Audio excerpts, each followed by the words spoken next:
Is the patient breathing? Hello, no, he's passed away. Keigan O'Brien had just celebrated his second birthday when he was smashed to pieces for interrupting his mom's boyfriend's pern time. And you guys may not believe me, but that's just the tip of the iceberg here. But it wasn't the first time Keigan was left broken and crying in that house. Time and time again, his aloof mom would enable unspeakable acts. And when authorities finally looked their way, they discovered a pattern that started a serious talk in the UK, one that people should have had years ago. By the end of this video, I want to know, would you speak up if this was your neighbor's child? Let's break down how a pern and heroin-addicted monster destroyed a baby's life, why the mother chose her boyfriend over her son, and why so many women stand by men who hurt their children. But first, let's go back to the morning Keigan's short, beautiful life was stolen forever. The window still had colorful streamers taped across it. Underneath them, in that small Doncaster home, paramedics were kneeling over Keigan O'Brien's limp body. He was unresponsive. His breathing was shallow and ragged. Neighbors watched from their windows as police cars swarmed the street. Some saw Sarah O'Brien, his mother, sitting on the curb outside, sobbing with her head in her hands. Inside, officers saw what no one on Bosworth Road ever imagined. A tiny boy, only 2 days past his second birthday, with his skull so severely that his brain was bleeding and swelling. One first responder noted, this looked like a fall from a second-floor window. On the kitchen windowsill, the officers noticed a birthday card from his sisters. In the front garden, there was a buggy, abandoned next to a Paw Patrol toy he never got to play with. That day, as detectives photographed the toys scattered around his room, Keigan's favorite song, Dance Monkey, played softly from his birthday playlist. But the horror didn't start that morning, because Keigan's body was already covered in old bruises, hidden under his pajamas, like secrets his mother never told, and those dark secrets were tiny compared to what the coroner would reveal. When the post-mortem results came in, one detective had to step outside to breathe. He had children of his own. He just couldn't accept that innocent 2-year-olds can end this way. And here's the truly worrying part. Several neighbors were grilled that week, and they said they never suspected a thing. David Brown, who lived next door, told reporters, "We can't believe this happened on our doorsteps. It's shocking. We hadn't heard any disturbance." But behind that polite smile was a mother who let her boyfriend lock Keigan in his room, adjust the door handle so he couldn't get out, and leave him there crying for hours, among much, much worse things. And every time she saw new bruises blooming on his cheeks, she made excuses for her friends. Oh, he fell down the stairs. He's so clumsy. But she never took him to the hospital, because she knew the doctors would start asking questions. When her sister texted her to take Keigan to a doctor, she responded, "I can't take him to hospital. They'll ask questions." So yeah, it's not a supposition. That was actually her thought process. So she let her son suffer, while Martin Curry called him Wank Stain and treated him like trash. Who was Martin Curry, you ask? Simply put, Martin Curry was the type of man most mothers would never let near their children. He was an ex-heroin addict, and at 36 years old, he had nothing. No home of his own, sleeping on his parents' couch, and drifting between odd jobs and crime. Speaking of his parents, they never pushed him toward a better path. In a way, they'd given up on him, calling him a loser but treating him like a baby.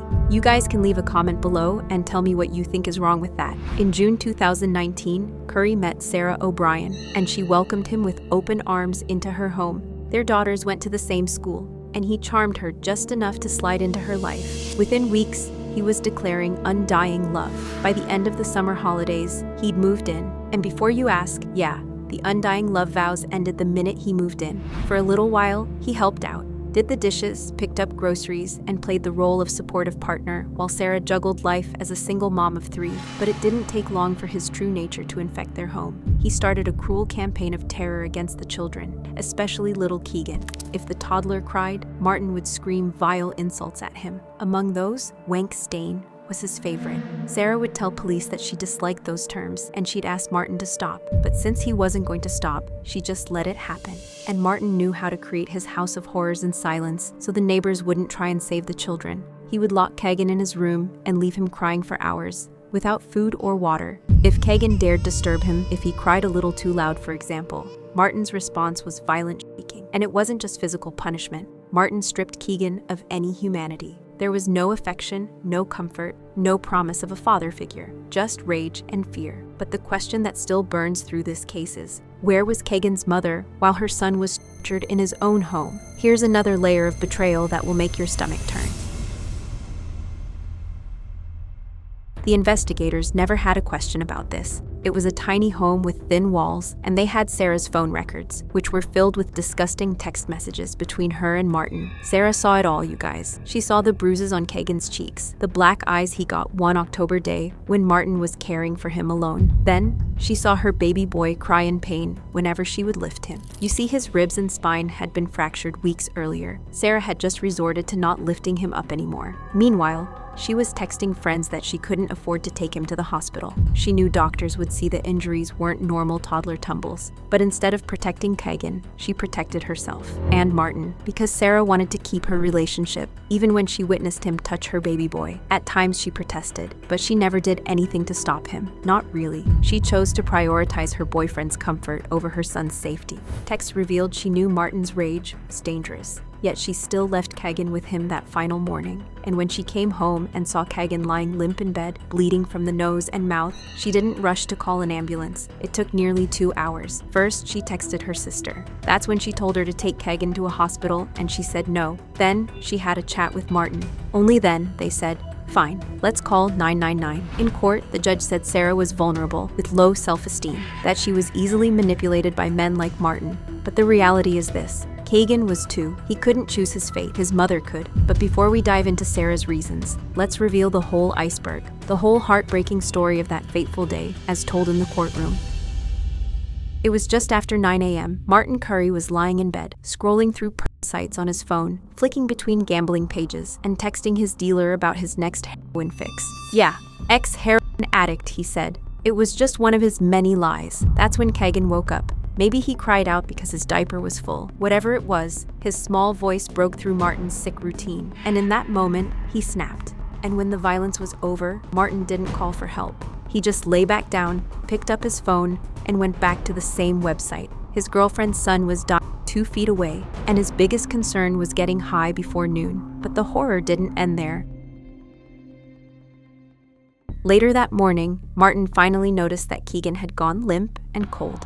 His breathing was ragged and irregular. He was gurgling. So what did Martin do? He didn't call an ambulance. Instead, he Googled irregular breathing, unconscious toddler, gurgling child. One search result was explicit: agonal breathing. Seek immediate medical help. But he ignored it. Keigan was still alive at that point, which means he could have still been saved. Almost 2 hours passed before anyone dialed 999. At around 11 a.m., Sarah O'Brien came home from dropping her daughters at school. Martin probably told her Keigan was still asleep. It wasn't until later, when she finally saw Keigan lying limp in bed, that she called for an ambulance. Well, after texting his sister and practicing fake cop stories with Martin. When paramedics arrived, Martin and Sarah staged a desperate performance. Martin claimed he'd found Keigan unresponsive only minutes earlier and tried CPR. Sarah sobbed, playing the agitated mother who just wanted her son back. They repeated the same lies to police officers, hospital staff, and social workers. They said Keigan had been fine that morning. Maybe he fell out of bed. They had not seen what happened. But the truth was already written into the timeline. Detectives analyzed Martin's phone. They saw Martin's searches. They saw everything else too. What he did when he wasn't unaliving a little boy. The forensic team presented another horrific detail in court. They'd found blood spatter on Martin's clothes and on the wall behind Keigan's high chair. And yes, the DNA matched Keigan's. In court, both Sarah and Martin tried to blame each other. Martin's defense was pathetic. He claimed he never Keigan, that he loved Sarah and her kids. But forensic evidence showed Keigan's injuries required adult-level force. Sarah's defense painted her as a vulnerable woman manipulated by a cruel partner. Her lawyer argued she didn't know how bad the abuse was, but texts showed she knew and chose to stay quiet. Neither of them ever truly confessed, but piece by piece, the police built the truth. Forensic injuries, phone records, neighbor testimonies, Sarah's own texts saying she couldn't take Keigan to hospital because they'll ask questions. The judge said the horror was clear, but the full extent of their betrayal was only exposed when the trial reached its conclusion.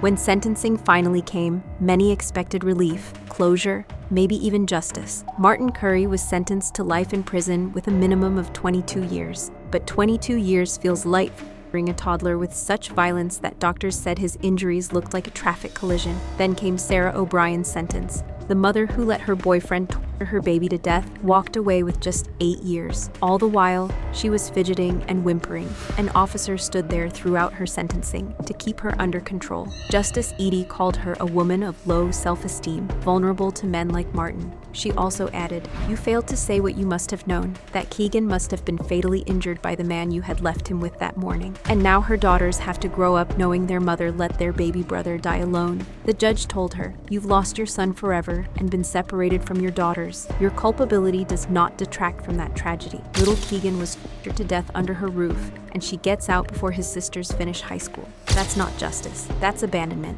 Just like Keigan was abandoned by the one person who should have loved him most. But sadly, Keigan's case is not unique. Across the UK, the US, and beyond, mothers keep choosing abusive men over their children, and the pattern is darker than fear alone. Take Jacob Crouch, 10 months old, murdered by his mom's boyfriend, Craig Crouch, who kicked him so hard his bowel ruptured. The infection spread for days while he cried in agony. By the time paramedics arrived, Jacob was already stiff with rigor mortis. He had 39 rib fractures, old and new. The police would seize their phones too, and they learned they made him eat his own vomit, and that they referred to him as the devil. And his mother didn't just watch, she participated. She texted Craig complaints about Jacob crying, calling him a little shit, and egged Craig to escalate violence. Not once did she call for help. And just like in Keigan's case, Jacob could have been saved if these monsters would have called 999 sooner. Even when he was gravely injured, as you must have known he was, had you or Miss Barton sought such help, he would have needed morphine, but he would have lived. In the end, Craig was sentenced to life with a minimum of 28 years for murder. Gemma, shockingly similar to Sarah, in 5 years she's eligible for parole, the judge said. At the most, your history of mental disorder may have made you more easily susceptible to manipulation, influence and coercion, amounting to psychological violence in a domestic context. But Jacob's broken body tells a different story, and this pattern repeats across oceans. In the US, 16-month-old Ronderique Anderson died the same way. "I popped my baby and hit him in the mouth. I popped my baby and hit him in the mouth." His dad, Dwayne Poole, was a violent, paranoid man with a criminal record. Dwayne's girlfriend, Tanya Myers, watched him, the baby, knock out his teeth. When detectives asked Tanya why she didn't report it, she said she was scared. "He would kill me and knock my teeth out of my mouth." She admitted she saw Ronderique bleeding from his mouth and even found his teeth on the floor. Dwayne was sentenced to life for aggravated child abuse and manslaughter, and Tanya, just 5 years for child neglect. She's already out. Experts call it trauma bonding, an attachment so twisted that the victim feels dependent on the abuser, because leaving him feels more terrifying than protecting a child. And yes, fear is real. Women like Tanya may have been threatened with death if they spoke up, but fear alone doesn't explain the silence. Because babies like Keigan, Jacob, and Ronderique didn't just die from one unfortunate incident. They died from systematic torture. And every time their mothers stayed silent, worse, every time they lied for their abuser, they became complicit. So are these mothers victims or accomplices? It's a question society keeps dodging. We want to believe every mother is good deep down, because if you love your child, you fight for them, even if it costs you your life. For women like Sarah, Gemma, and Tanya, keeping their man was worth more than keeping their baby alive.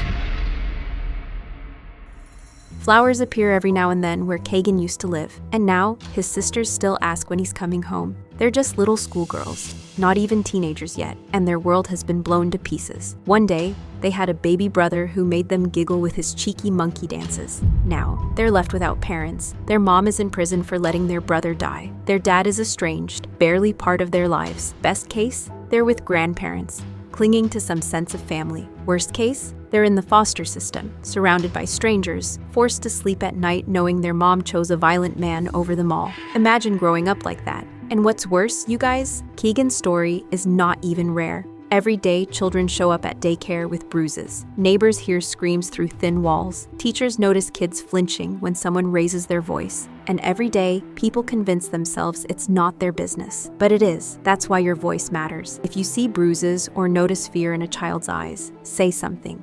Your intervention could be the difference between a baby growing up or dying in silence.